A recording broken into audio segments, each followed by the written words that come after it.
Hey guys, welcome to our first Keranos Stacks game. We're going to see how this goes, so let's head into the match. Okay, so our first hand consists of an Impulse, three lands, Magus the Moon, Isochron Scepter, and Windfall. This hand is not great because Magus the Moon doesn't affect Teferi, and Impulse and Isochron Scepter, while a nifty combo, doesn't really help us keep other players from playing the game. Our second hand had Preordained, Buried Ruin, Thran Dynamo, Simian Spirit Guide, Gemstone Caverns, Trinisphere, and Strip Mine.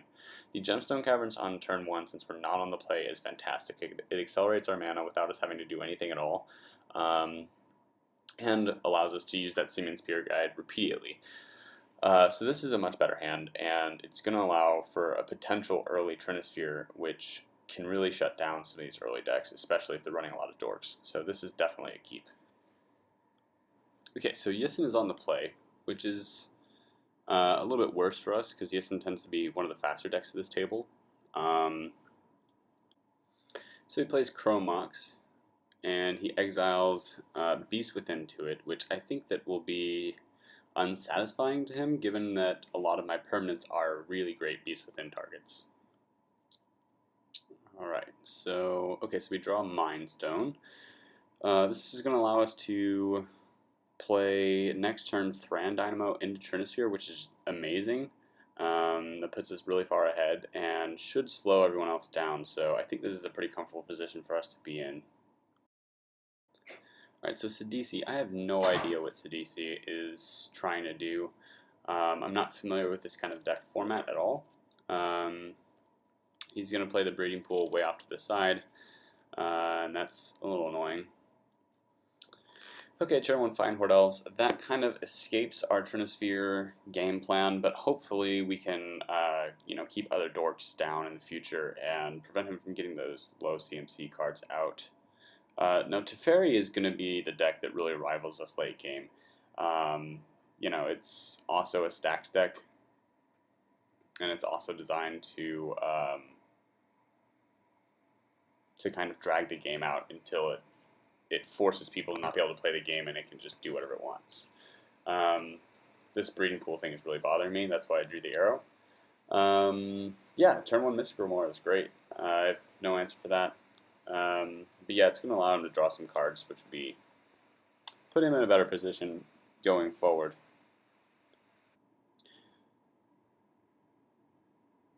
Alright, so he follows up the Mystic Remora with Mox Opal.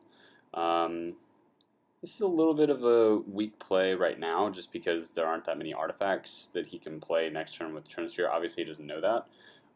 But hopefully the Trinisphere can really keep that Mox Opal down, because the less he can tap for artifact mana, the better we are off. Basically, we want to keep everyone's resources down, and the easiest way to keep resources down is to constrain people's lands.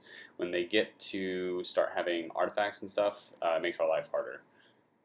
Which is why Yisan and other things with Mana Ramp tend to also run stacks effects. So this turn 2 Yisan, obviously ideal for Yisan, not much else there. So we top deck Windfall, which is actually not too bad, especially with this Mystic Remora out. So if he's going to draw extra cards, that gives us the opportunity to Windfall into more things. So I'm perfectly fine not paying for Remora here, because I know that's going to end up benefiting me in the end. He's unlikely to cast much through Trinisphere, especially since he only has 2 land next turn, because Teferi didn't actually hit any ramp that's useful. So that should give us a bit of an advantage off of this Mystic Remora ourselves. Granted, Windfall allows everyone to draw 7 cards, but again, we're looking to constrain everyone else's resources, so they're pretty unlikely to actually be able to cast many of those spells.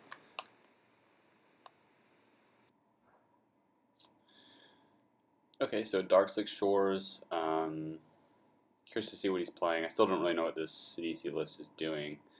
Boreal Druid. He's got to pay for that. Trinisphere costs 3, so yeah. So a couple dorks. Still doesn't really tell me. I mean, like, green decks tend to run mana dorks, so this is where my inexperience in the EDH format kind of shows. Is that some decks I'm just not very familiar with, and it's either because they're older or don't see as much play, or simply just because I'm inexperienced. Alright, so ensuing Teferi's turn. Is he paying for that? Okay, he's paying for the Mystic Remora.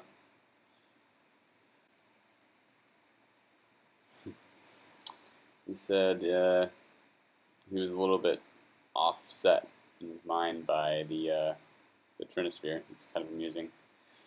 Alright, so Yisan, is he going to go for Caterpillar, off this Yisan? What is he going to find? That's a question that we kind of have to keep in mind. So, we're going to draw for turn. Mox Diamond doesn't help at all. 1, we don't have a land to pitch to it, and 2, it costs 3, which is pretty horrible. So, definitely going to windfall here.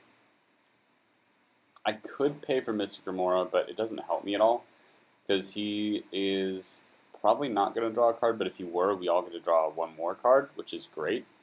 So yeah, I'm okay with not paying for the Remora here, just to potentially have more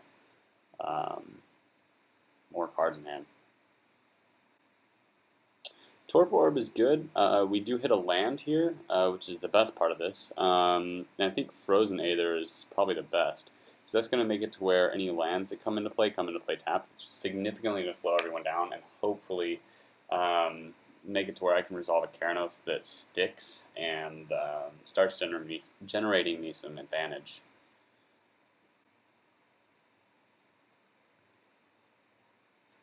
I will not be paying for Mystic Remora, surprisingly enough. And I'm done.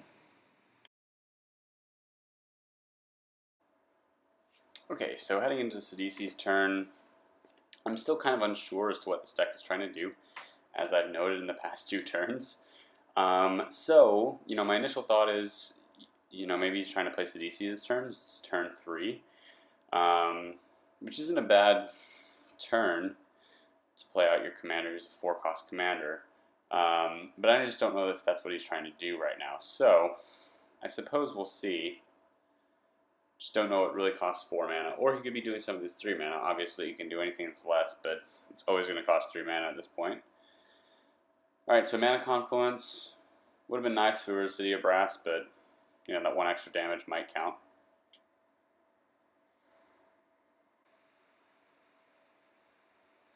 Wall of Roots. Okay, that's fine. Unfortunately, that is bigger than our Anger of the Gods, so it would require us another turn to Keranos ping it and then Anger. It's not really that worth it, but that would be our option to kill it. We can also wait for it to give itself enough -1/-1 counters that Anger of the Gods just exiles it. But for now, it does provide an advantage through the stacks effects that I have in place, which is the reason why it's a cause for concern. Although it's, like I said, it's not the worst thing ever, but it is in the way.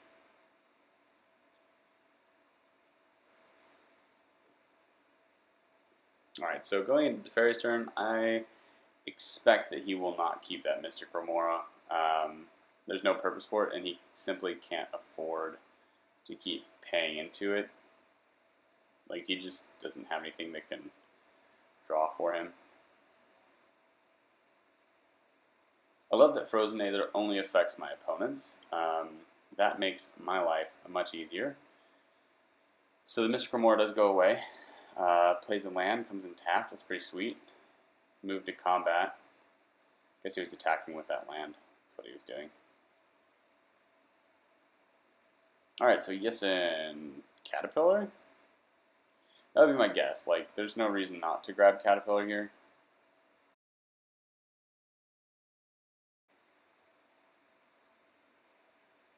Sylvan Safekeeper. Alright. He's going to protect Yisan from Keranos triggers, so it kind of makes sense, but what's really bad about that is that with Frozen Aether out, he doesn't have a lot of options. He doesn't have a lot of options with putting lands back into play because they're always going to come back and tapped. So it really slows down his strategy. So he's attacking with the Safekeeper. And it's not hitting me, so that's good. Alright, so moving into our turn, we top deck Capsize, which is pretty nice actually in this circumstance. because it can deal with some troublesome permanents, but it's just nice to have in my hand, I guess, is what I'm saying, more so than it's, just nice in general. So I have the option of playing Anger of the Gods, which is okay, but I kind of want to make sure that Yisan has more stuff out first. I mean, it's a good option, but I think that I'm going to go with Keranos, because if I start targeting Yisan, he's going to sack Forest. That's basically a stacks effect for him anyway. And I can also like ping things like Wall of Roots or things with higher toughness to make Anger of the Gods more effective in the future. So I think that's kind of where I am on it. Yeah. Let's play this Keranos.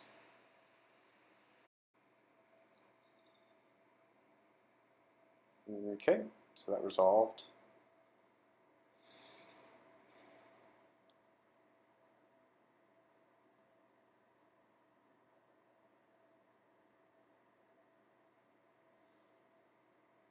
So what is Sidisi going to do here?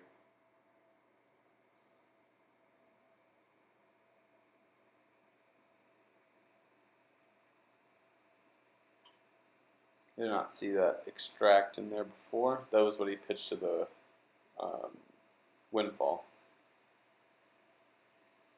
And a Vampiric Tutor. That's pretty nice. We got rid of that. Bayou comes in tapped.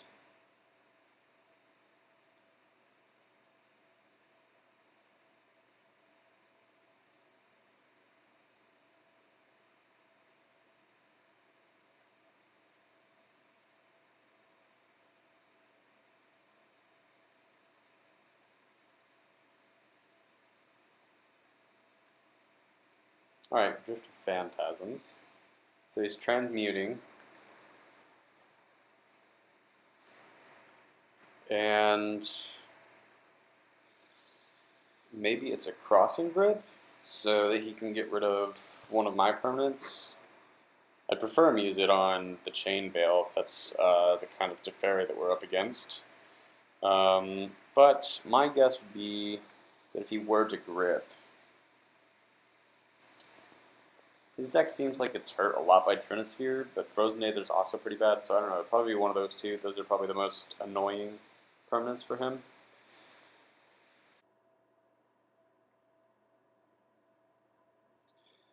So it's Food Chain. I'm not too familiar with Food Chain Sidisi, but Food Chain plus Sidisi doesn't generate infinite mana to my knowledge. I mean, it does combo okay because Sidisi produces tokens, but it's not infinite. So he'd have to find some other mode of generating the mana. But it's good in this situation because it allows it to play something through my stacks effects. It's kind of scary though because I know it's some sort of combo, I just don't know what. So I'm going to cycle my Lonely Island here in hopes that I find something to counter.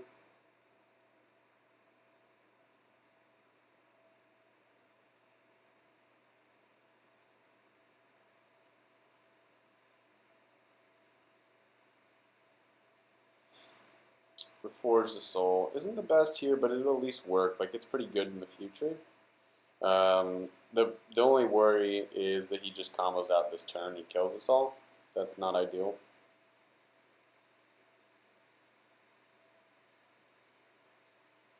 So our line of play right now is basically gamble into Wildfire and just blow up everyone's board.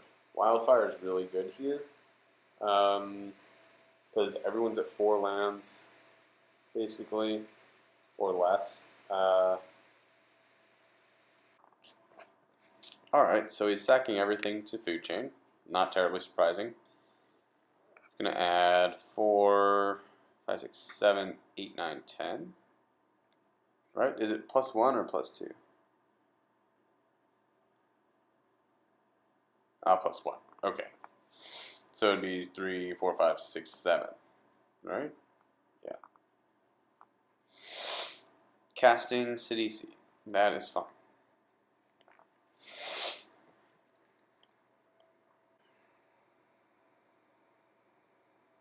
Alright.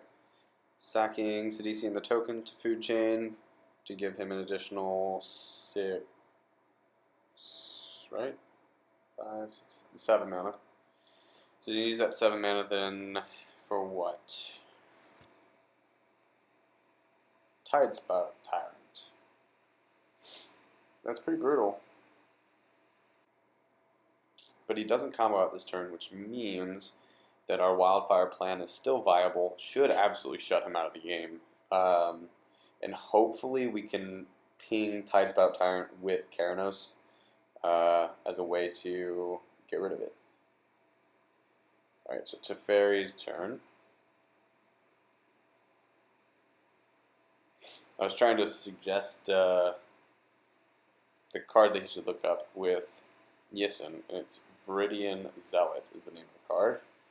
Struggling to think of that. Ristic Tutor is fine. Alright, so Yisan's turn. Yisan is tutoring for a 2-drop. What will it be? Will it be a Viridian Zealot? I think that's the right choice if he runs it. I know some people don't, but I think that's a good card to have in your deck. I think it's good to have Artifact Hate at most of the important slots. Scrib Ranger. Okay, so he's looking to bounce Forest to untap Yisan. Seems pretty bad right now. He doesn't have any elves, so Elvish Archdruid doesn't help produce any more mana. Yeah, this seems not so great as far as things that are being tutored, but maybe he anticipates like a board wipe or,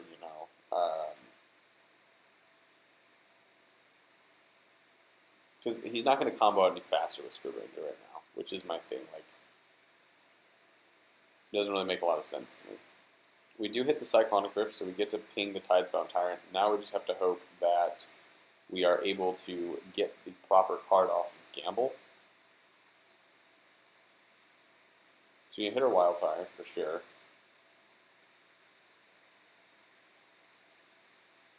We gotta reveal one at random. Come on. Deck. Hey, Cyclonic Rift is fine. That's fine with this card. 1, 2, 3, 4. Sorry, figuring out math. 5, 6, 7.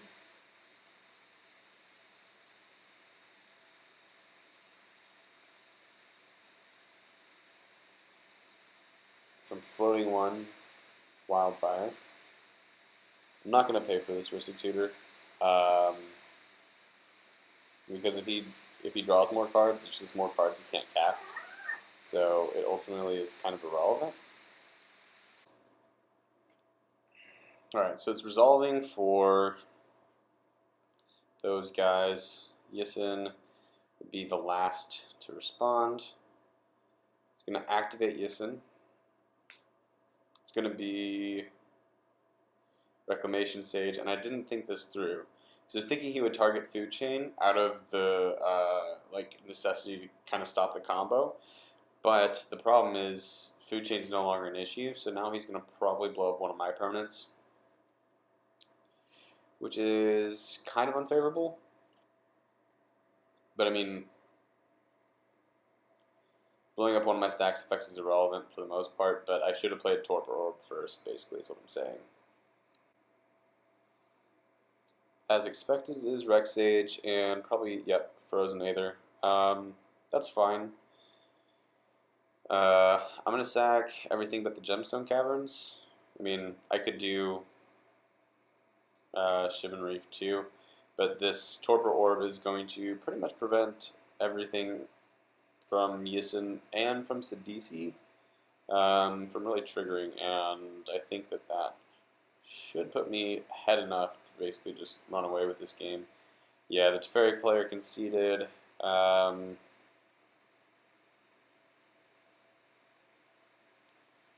And with that, it looks like the other players are also going to concede. The Food Chain player knows he can't do anything, and the Yisan player also conceded. So it's not usually how this game plays out. The deck can go long and win those games in the grinding match, but we end up winning anyway. So there's that. All right, so to wrap things up, I found this deck to be really good in this matchup, but I had a turn 2 Trinisphere with a lot of ramp. I think that the stars, if you will, aligned for this one. Yeah, I just kind of drew the right stacks pieces too. Torpor Orb's really good against Yisan. Gamble finding Wildfire was really good. And the Windfall to draw 7 with the Mystic Remora was a key moment in this game because I played all those stacks pieces early, and the Mystic Remora plus my Windfall allowed me to refill my hand. So that was a big play. As far as things that I would have changed, I definitely would have shifted that Torpor Orb play. Not that it was relevant, like everyone conceded that turn anyway, but as far as making the right play the Torpor Orb first. So yeah, because then he can respond to you casting it, but then yeah, that's just the proper sequencing of that. But anyway, thanks for watching, guys, and I'll see you next time.